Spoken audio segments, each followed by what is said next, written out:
ngihamba ngithethe isithombe la. Isithombe esishunyelwe sokhonzwa isikhathi eside. Lesithombe lesi esendoda abantu abaningi abathi bayazi. Le ndoda le igama layo uCesar Borgia. Kodwa simazi ngokuthi uJesu. Sazi ukuthi yiyo image yakaJesu Kristu le. Only to find ukuthi indodana yakaPope Alexander VI. Pope Alexander kade kuyipope yesonto lamaKatholika. Wathatha indodana yakhe. Wathi umuntu obizwa ngoLeonardo da Vinci ampende. Ekumpendeni wakhe athi huye uJesu Kristu. And ever since lesithombe lesi sesisaziwa ngokuthi isithombe saka Jesu Kristu. Akusiyena uJesu Kristu lo. Ngoba le image le it's only 500 years old. Umbuzo ke ukuthi umuntu umpenda kanjani uJesu ekubeni lesithombe lesi uJesu uye esiphambaneni 1500 years before lesithombe lesi siyena. So bazi kanjani ke ukuthi kade abukeka kanje, kade angabukeki kanje, ngoba le indodana yakaPope Alexander igama lakhe uCesar Borgia. Now uCesar Borgia kade kuyistabana, kade alalana noLeonardo da Vinci. Kade amsculptor. Kade kumbulali. He was a Jew of Italian province ebizwa ngeFlorence. Kade futhi alala nosisi wakhe. So kahle kahle kade kuyi-bisexual. Namhlanje bathi uJesu lo. Namhlanje bathi indodana ngolikhuluma iqiniso mfethu. Namhlanje bathi indodana kaNkulunkulu. Abantu bathatha lesithombe basibeke emabondeni bathandaze sona lesithombe. Bathatha lesithombe emasontweni bathandaze sona lesithombe. And futhi lesithombe yiso esisetshenzisiwe ukubulala umuntu omnyama ingqondo. Ngoba uma uthandaza lesithombe awuboni umlungu ngelihlo eli-right. AbeSuthu bathi lekhowa isikhari. Ngoba kahle kahle uthi uma umlungu angekho eduze ayikho into ezohamba kahle. So lesithombe safundiswa ukuthi umuntu omnyama u-inferior ngoba akafani nalo muntu lo, akafani noNkulunkulu. Ngoba uNkulunkulu umhlophe, abantu abamnyama akusi abantwana bakaNkulunkulu. Ekubeni lesithombe lesi akusi uJesu, akusi isithombe sendodana kaNkulunkulu. UNkulunkulu ethola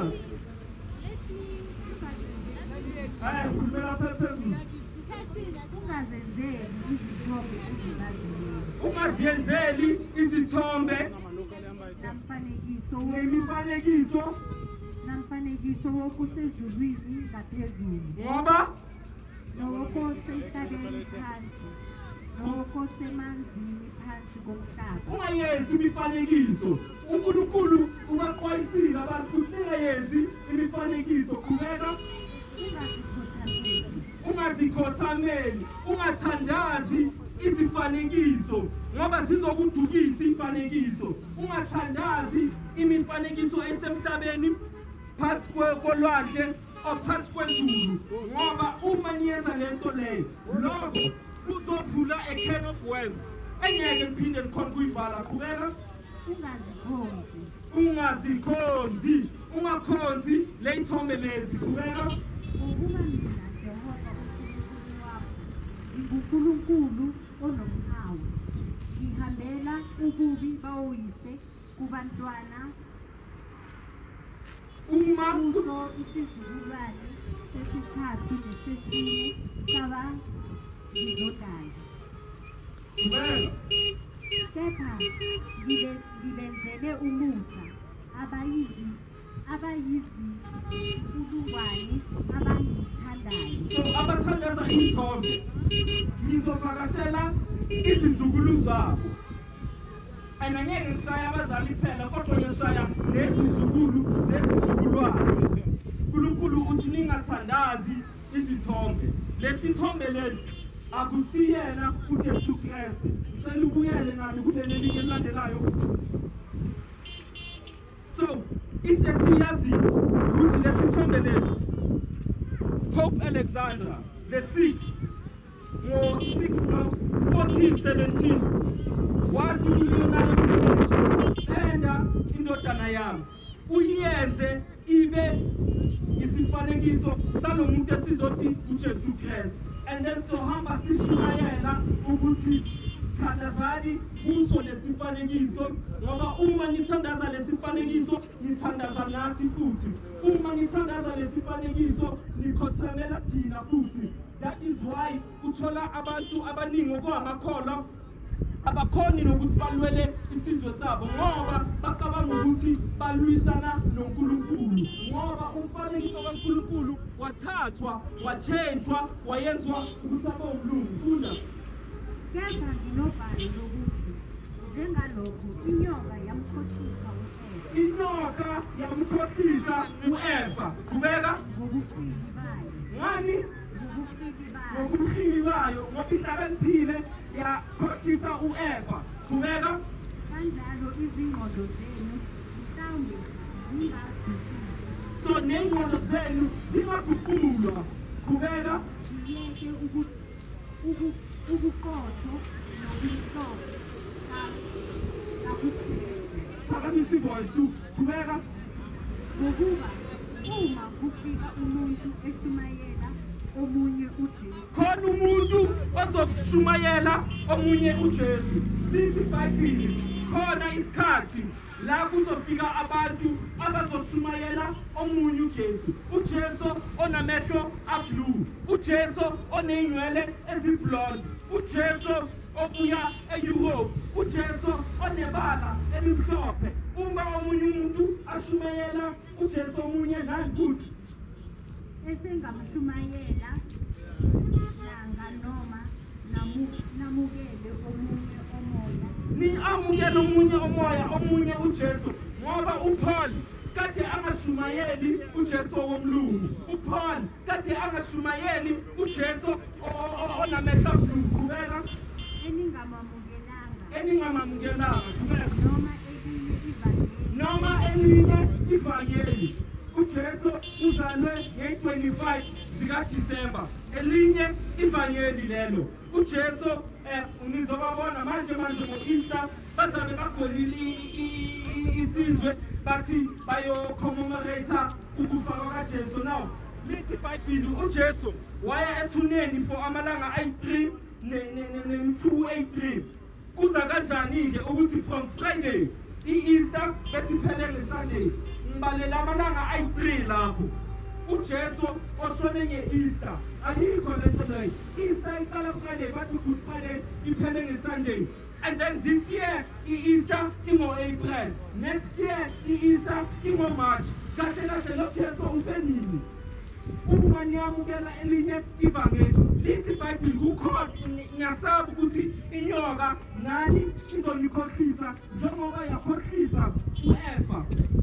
Kuzoza abantu abashumayela ini omunye uJesu Kristu, uJesu omhlophe, uJesu wamehlo amablue, uJesu oneyinwele eziblonde. And then lithi bazoshumayela elinye ivangeli. Ivangeli elinjani? uJesu ufe nge-25. Uzalwe nge-25 kaDisemba. Nge-Easter washona. Simkhonza ngeSunday. uJesu kade akhonzwa ngeSaturday. That is why unabantu ababizwa ngamaSabata. iSunday balandela ilanga, bakhonza ilanga. So Monday, lelo kami ngithi Monday lisho ukuthi Monday.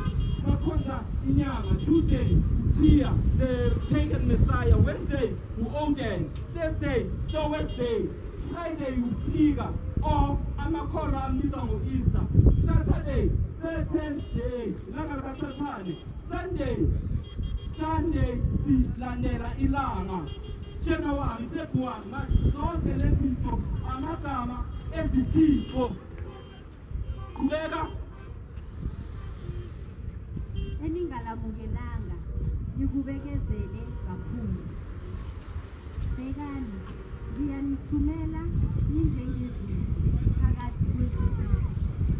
Ngakho-ke hlakaniphani njengezinyoka nibe mnene njengamajuda. UJesu the time athuma abashumayeli bakhe ukuthi bayoshumayela ivangeli. Uthe bhekani ngiyanithuma njengezimvu phakathi kwezimpisi. Hlakaniphani-ke nifane nezinyoka. Kodwa ningabi nolaka nifane nani namajuba. Okay, so the time athuma abantu bakhe, the time athuma abashumayeli ukuthi bayoshumayela ivangeli, wabatshela ukuthi bangabi nolaka. Wathi kube bafane nemvu, wathi kube bafane namajuba. Now, into esiyibonile ivangeli lanoJesu lo womlungu azange lishunyayelwe kanjalo. Lashunyayelwa nge-apartheid, lashunyayelwa nge-slavery, lashunyayelwa ngokubulala abantu abamnyama. The first slave ship eyafika e-Afrika igama layo kade kuyi the Good Jesus Ship.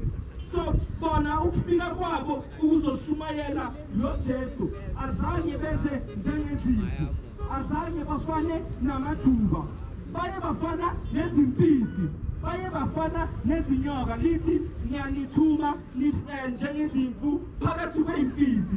Izimvu hayi ukuthi mina niyimpisi, kodwa bona bafike njengey'mpisi bazingela laba belibala elimnyama. Qhubeka. Isela kalizi kungekho kweba nokubulala nokubhubhisa.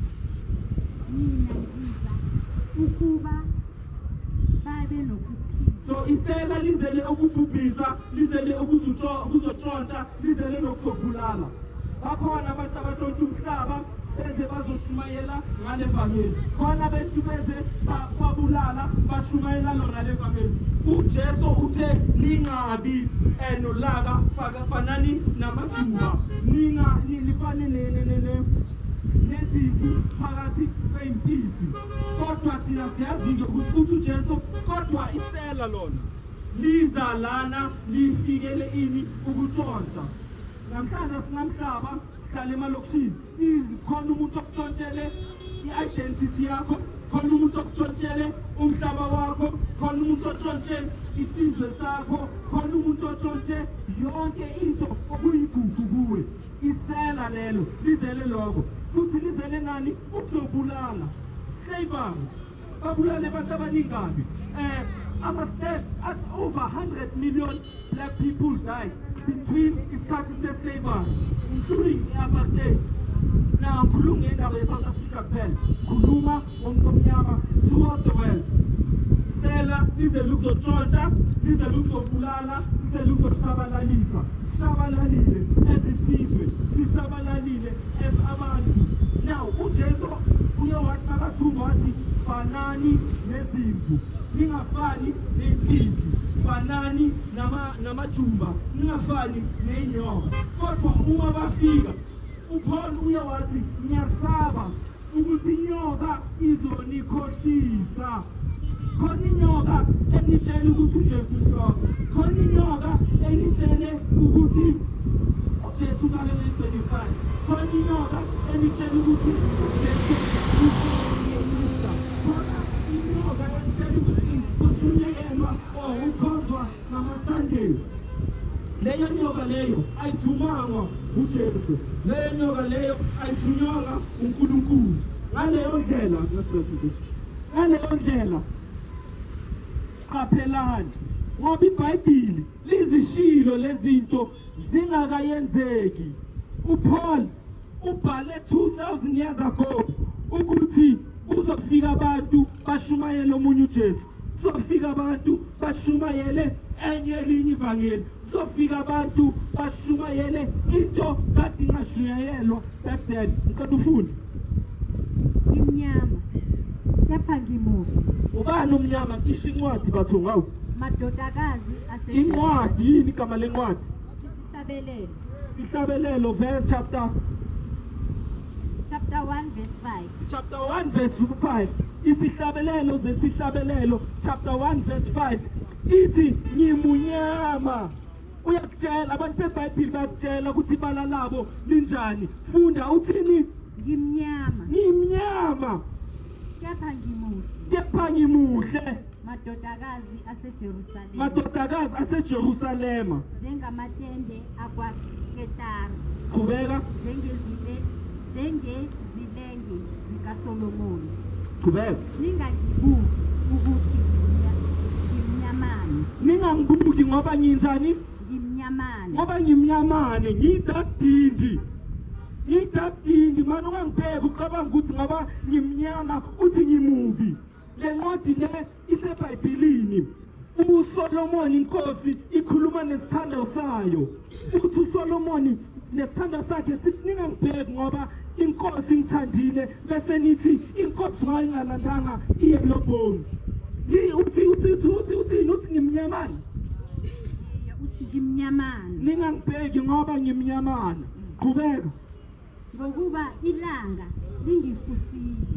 Ngoba ilanga lenzeni? Lingifusile. Mara mina kuthi ukuthi iBhayibheli elabelungu. Umuphi lo omnyama ke elikhuluma ngaye? And ilanga elimshifile ngoba noma umlungu angashiswa ilanga akunamlungu ozoba mnyama ngoba ushiswe ilanga. If ungangitholela yena ngiyacela ungibonise. Qhubeka. Amadodana kaMane angifutha angenza umlindizini. Kepha isivini esingesami angisivindanga. So uthi ababhuti bakhe bangisebenzise ensimini kahle kahle. That's why athi ngimnyama ngishiswe ilanga. Ababhuti bami. Hola. Ababhuti bami bangisebenzisile ensimini. That is why ngishiswe ilanga. Qhubeka.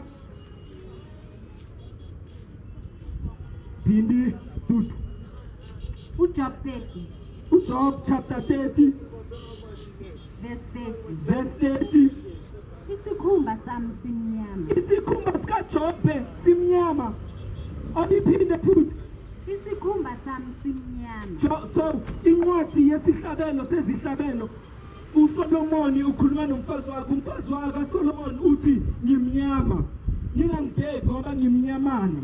Manje uJob 30 verse 30. Naye uJob uthi ngimnyama. Now uJob siyamazi ulo oyewavivinywa uSathane. Uthini lapho uqala iphinde? Isikhumba sami simnyama. Isikhumba sami simnyama. Siyebuza yini? Amathambo ami ashile ngokusishila. Into eshile injani? Ngoba into eshile igcina imnyama. Thatha ukhuni ulishise ubone ukuthi lizoba njani. Thatha ibhoki ulishise ulibone ukuthi nalo lizoba njani. uJob uthi isikhumba sami simnyama ngisho nawo amathambo wami ngathi ashile. Ngicela uqhubeke. Isililo 4 verse 8. Incwadi yesililo chapter 4 verse 8. Ubuso babo sebumnyama. Ubuso babo bumnyama. iBhayibheli lisitshela ngabantu abamnyama. Nalithi ubuso babo likhuluma ngabantu bakaJuda. Ubuso babo bumnyama. Qhubeka. Kunelahle. Abaziwa ezintaladini. Isikhumba sabo sinamathele. Amathanjane abo sishwabene saba njengomuthi. Okay. Babulala indlala kahle kahle. Ngalesikhathi uKing Nebuchadnezzar kade afikile esizweni saseJuda wabanqoba ngenkemba futhi wababulalisa nangendlala. So manje bayasho ukuthi ubuso babo bumnyama babulalwa yindlala nakonke lokho. Iyakulele linye chapter 5 babengcono Isililo chapter 5 isikhumba sethu siyasha njengeziko ngokushisa kwendlala. Qhubeka. Isililo chapter 5 ne?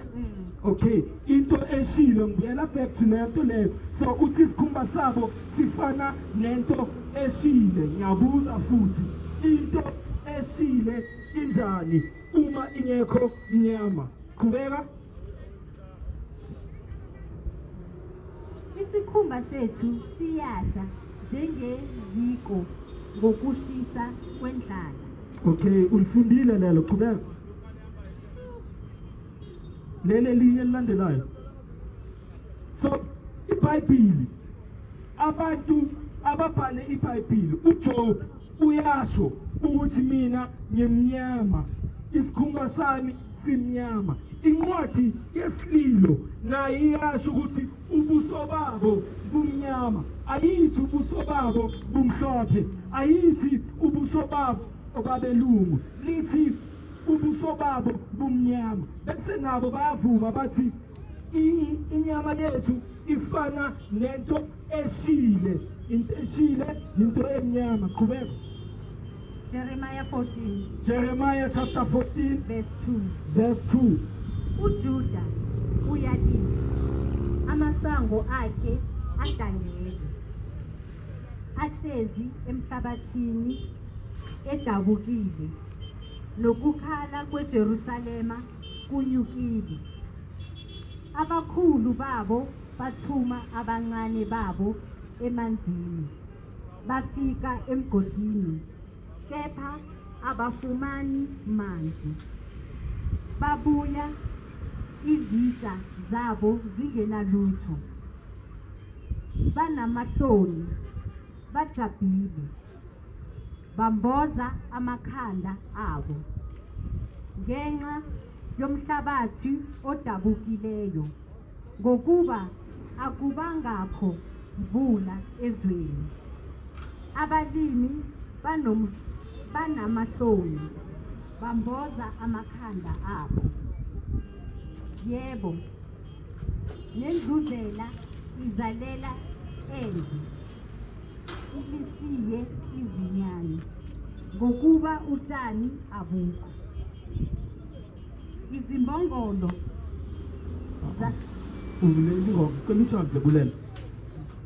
So iBhayibheli liyasitshela wonke amavesi esiwafundile so far ukuthi ningayenzi ithombe, ngoba ithombe zizokulahlekisa, ningakhonzi ithombe. And then incwadi yabaKorinte uPaul uxwayisa abantu ukuthi mamelani, kukhona isikhathi la kuzofika abantu bashumayele omunye uJesu, bashumayele elinye ivangeli, and labantu laba bazonidukisa, ningabamameli. Now bafikile abantu bashumayela uCesar Borgia, bathi indodana kaNkulunkulu.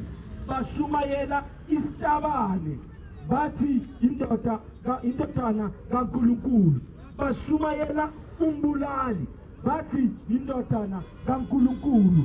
Bashumayela umuntu kade alala nosisi wakhe, bathi indodana kaNkulunkulu. Bathi lo Jesu lo uvele nge-25 zikaDisemba, bathi ufe nge-Easter. This year i-Easter ingo-April, next year i-Easter ingo-March. Kahle kahle ufe nini lo Jesu abamshumayelayo, ngoba every year iyachange. Mina baba ngwashona ngo-October 13, 2009, but namhlanje October 13, 2009, 2021, ngiyazi ukuthi yilanga la ubaba yewangishiya khona. Mara lo Jesu lo namhlanje yena uMarch next year u-April kanjani qaphelani khona abantu abazofika bashumayela elinye ivangeli eningalitholanga kithi cela ufunde lapha Izenzo 21 okay jump abantwana base-Israel kade bafaniswa nabantwana base-Egypt abantwana base-Egypt kade kuabantu abamnyama. That is why the time uJesu bafuna ukumbulala ingelosi iyafika yathi kubaba kuJosepha thatha ingane uyoyifihla e-Egypt ngoba bafuna ukuyibulala. uJoseph naye uye wathi ababhuti bakhe baqeda ukuyomthengisa ukuthi ayobayigcina e-Egypt. Ekufikeni kwakhe e-Egypt abafo bakhe nasababuya after iminyaka kade bangamboni ngoba kade afana nama-Egyptian. Ngisho naye uvivi iBhayibheli lithi kade afana nama-Egyptian. uPaul kuncwadi yezenzo naye bathi uyi-Egyptian ekubeni kade angasumu-Egyptian. So wonke lamavesi asibonisa ukuthi abantwana baka-Israyeli kade bafana nama-Africans. Saluqhubeke and nabo bashilo ngemilomo yabo ukuthi nimnyama. uJob 30 verse 30 ushilo isilo 30 verse 30 naso sishilo isilo chapter 4 sishilo naso ukuthi abantu abamnyama ngicela ufunde Leviticus chapter 13 uJehova wakhuluma kuMose naku-Aaron wathi nxa kumila esikhumbeni senyama yomuntu cha kumila inyama esikhumbeni somuntu yenzakalani indunguza noma utwayi noma ibala elikhanyayo uma livela emuntwini. So khona isifo uNkulunkulu utshela abantwana bakhe ngalesifo ukuthi bantu bami kukhona isifo esinokunivela. Lesifo lesi siletha ibala elikhanyayo. Qhubeka. Kuvela esikhumbeni senyama. Ivela kuphi? Esikhumbeni senyama. So esikhumbeni senyama kuba nalento le okuyinto emhlophe o ibala elimhlophe. Qhubeka. Kuvela esikhumbeni senyama yakhe isifo soqoko. Qhubeka. Makalethwe ku-Aroni umpristi. Qhubeka. Noma kwenye yamadodana akhe. Okay, jump ye kulinye verse.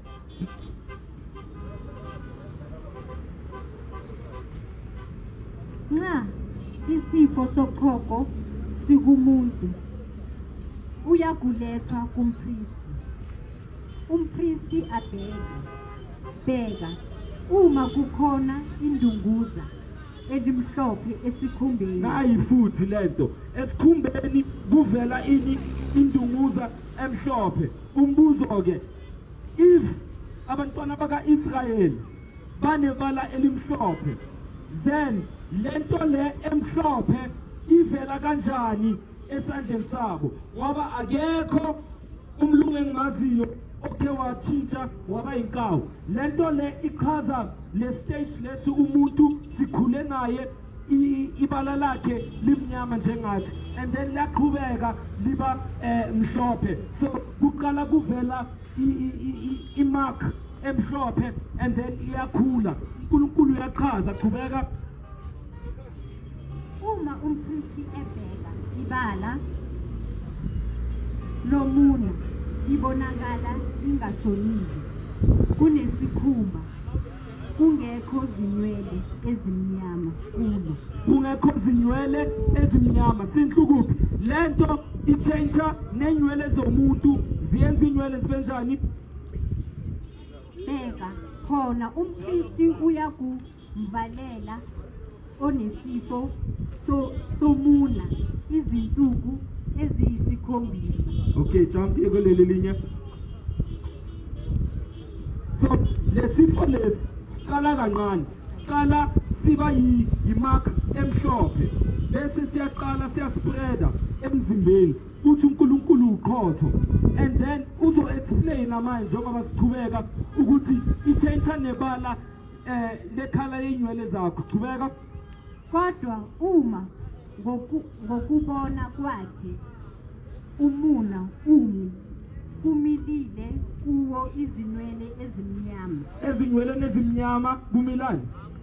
Umuna osupholile uhlambululukile. Okay, so kahle if lesifo lesiyakuphatha and then inywele zakho zibamhlophe bese zibuyele futhi zibamnyama, uthi uNkulunkulu lo muntu loyo uyaphola, upholile yilesifo lesi. Kodwa khona bangapholi, qhubeka sibone ukuthi laba bangapholi inywele zabo zibanjani. So I think iku 31, Leviticus chapter 13 verse 31. Yayichaza. After 31 ujump ku 37. Uma umpristi ebheka ibala lomuna libonakala lingashonile kunesikhumba, kungekho zinwele ezimnyama kulo, bheka khona umpristi uyakuvalela onesifo somuna izinsuku eziyisikhombisa. Ufundile lelo 31 37. Kodwa uma ngokubona kwakhe umuna umi kumilile kuwo izinwele ezimnyama, umuna osopholile uhlambulukile, umpristi makasho athi uhlambulukile. Wayiphinda le. Okay, lesifo lesiqhubeka izanayo. So uNkulunkulu uchaza ileprosi eBhayibhelini ibizwa ngeleprosi. Ileprosi thina namhlanje sithi inkawu. Now uNkulunkulu uthi lesifo lesi uma siqala umuntu siveza ibala elimhlophe, and kulelo bala elimhlophe liqala esikhumbeni, and then liyakhula lelo bala lize ligcwale umzimba wonke. Kodwa umuntu uma liqala lento le mele aye kumpristi uAaron or amadodana kaAaron, and then bazomfaka imithi bambeke ayi-1 ahlale ayi-1 for insuku eziyi-7. After lawo malanga ayi-7 uyabuya ususa imithi, ususa amabhandishi. If still isikhumba sakhe sesemhlophe lithi iBhayibheli sukuthi unaso leso sifo. Kodwa if lento le iyabuyela isikhumba sakhe sibamnyama futhi, then sukuthi upholile from leso sifo. Ucela ufunde Exodus 4. Okay. uJehova wathi futhi kuye, faka isandla sakho esifubeni sakho. uJehova utshela uMoses, faka isandla sakho esifubeni sakho. Wayesifaka isandla sakhe esifubeni sakhe. Wayesifaka lapho esesikhipha.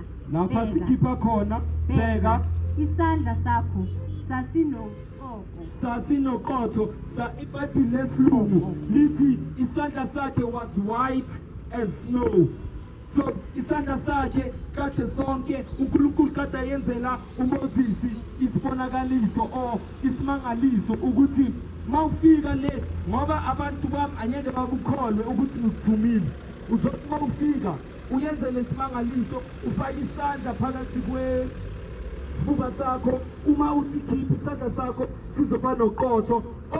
Lesifo lesi iBhayibheli libiza ngoqotho, thina sithi ufayinkawu, angazi ukuthi yini elinye igama engalizwa, kodwa yileyo nto le ekhuluma ngayo. So uMoses uyawaba naleyo nto. Qhubeka. Sizengekho wayesethi kuye, buyisela isandla sakho esifubeni sakho. Buyisela futhi. Wayesethi buyisela isandla sakhe esifubeni sakhe.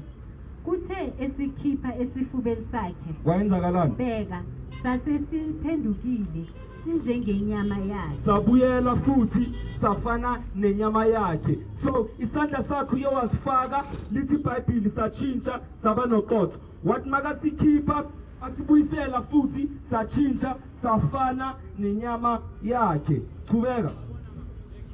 So ngisebenzisa lento le ukubonisa ukuthi iBhayibheli ngokwalo liyafakaza ukuthi nokunganamlungu obhale iBhayibheli nokunganamlungu okhe waba uJesu. Into eyenzakala ukuthi abantwana baka-Israyeli baye ba-rejecta uMesiya. Ekurejecteni uMesiya, uNkulunkulu waphakamisa umapostoli uPaul. Maka aphakamisa uPaul, wathi uNkulunkulu, Paul, hamba uyoshumayela ama-Gentile, hamba uyoshumayela abezizwe esimhlophe, ama-Gentile. iBhayibheli libabiza ngama-Gentile njengoba thina sithi abelungu. Lelo kodwa kuyigama labo elibizwa abantwana baka-Israyeli ukuthi ama-Gentile. Abelungu ababizi ngabelungu, yithe sithi abelungu. So nale gama elithi Gentile abantwana baka-Israyeli kade bababiza ngalo. That is why ku-New Testament uthola incwadi yabaseKorinte. iKorinte kade kuyi-city yaseGreece, ebaseRoma, Thessalonica. So kade uPaul ahamba ayoqala amasonto kuphi? Ezizweni ezimhlophe, ngoba abantwana baka-Israyeli bebabeka uJesu esiphambanweni. Bathi akasumesiya, igazi lakhe malwele kithi, liphinde futhi liwele kubo bani? Izizukulwane zethu. So kwalahlekelwa ivangeli, ngoba uthi uNkulunkulu, ivangeli ngizolunika esinye isizwe ngoba nina nasi-rejecta lelo vangeli. So ukulithola kwabo-ke iBhayibheli azange balitshontshe. Abantu abaningi bazokusheka ukuthi balitshontshe, azange balitshontshe. Into bayitshontsha ama-textbook we-science, math nani e-Egypt, Library of Alexandria, Aristotile no-Alexander the Great. Baye baya lapha batshontsha le ncwadi abasifundisa zona namhlanje bathi sibhalwe yibo. Kodwa iBhayibheli azange balitshontshe. uNkulunkulu wabapha, wabanika, ngoba abantwana bakhe baye ba-rejecta ivangeli. Ekurejecteni ivangeli bathola iBhayibheli. Bona-ke baqala ukufaka imifanekiso yabo. Bathi abantu beBhayibheli kade kuyithi, abantu beBhayibheli yithi esize nayo lento le. Kula-ke baqamba amanga, kodwa azange balitshontshe. Baphiwe uNkulunkulu obanikile, njengoba kuNkulunkulu futhi obanikile ukuthi basahlulele. uNkulunkulu asebenzisa isandla sabo ukuthi ahlulela. Ngicela ukufunde lapha. Numbers chapter 12 verse 10. Ifu lasuka phezu kwetende. Bheka, uMiriyamu wayesendogogo enjengeqhwa. U-Aroni wabheka yini iqhwa? Isnow. Anjengani uMiriyamu? Enjengeqhwa. So uvele watshintsha. uMiriyamu uye wakhuluma against uMoses. Wathi ya wena Moses uqhamuthi uNkulunkulu ukhuluma nawe phela, nathi uyakhuluma nathi. uNkulunkulu wamfaka lesifo lesi engikhuluma ngaso lithini konje yini? Iqhotho. Iqhwa. Uqhoko waphenduka waba yiqhwa. Uqhoko. uNkulunkulu washaya uMiriyamu ngalesifo soqhoko, waphenduka waba mhlophe njengesnow. Qhubeka. Matthew chapter 4 verse 2 chapter 4. Matthew 24 verse 4. uJesu waphendula wathi kubo, qaphelani ningadukiswa. uJesu wathi kubo, qaphelani ningadukiswa. Kukhona abantu abazonidukisa. uJesu uthi qaphelani ningadukiswa ngoba kuyabuza abaningi ngegama lami. Bayoza ngegama likabani? likaJesu badukise abantu. Uthi qaphelani, kukhona abantu abazoza ngegama lami, bazoza badukise abantu. Bathi uJesu nangu uzalwe nge-25, uJesu nangu ufe ngo-April next year, ufe ngo-March, uJesu nangu umlungu unamehlo ablue, unenywele eziblonde, bazokhohlisa abantu ngani ngegama lami. Ngicela uqhubeke. mina ngikuKristu. But now uKristu useyisa Boshe athi mina ngikuKristu. Qhubeka. Badukise abaningi. Badukise abaningi. uNkulunkulu uthe ningayenzi imifanekiso, ningayenzi ama-images bese niwathandaze, ngoba ekuyenzeni lokho lizodukisa abaningi. Abaningi badukisekile yile sithombe lesi. Abaningi baye badukiseka ngoba bathandazana nesithombe. Abaningi bathe angifuni lo Jesu womlungu ngoba badukiswa yini yile sithombe. Cela uqhubeke. NgokukaMark chapter 7 verse 7. Chapter 7 verse 7. Kodwa bangikhonza ngeze. Bangikhonza ngani? Ngeze. Ngeze. Eze yi for next. Waste isikhathi sakho. uNkulunkulu usho kanjalo uJesu. Bangikhonza ngeze ngoba befundisa izifundiso eziyimiyalo yabantu. Bafundisa izifundiso eziyimiyalo yabantu, hayi ifundise eziyimiyalo yakabantu. Niyeke umyalo kaNkulunkulu. Bayeke umyalo kaNkulunkulu. So noma umuntu ungamtshela baba, Christmas has nothing to do no Jesu Christ. Christmas kade kuNimrodi noma makhe uSamarimesi. That is why uthola lesihlahla bayibiza ngeChristmas tree. Incwadi kaJeremiah chapter 10 iyasitshela uJeremiah ningathandazi lesihlahla lesi abathi isihlahla sokuphila thina sisiyenza ngeChristmas. Uyasitshela uNkulunkulu ukuthi ningalandeli lezi zinto lezi, kodwa umuntu ufikile imiyalo yomuntu.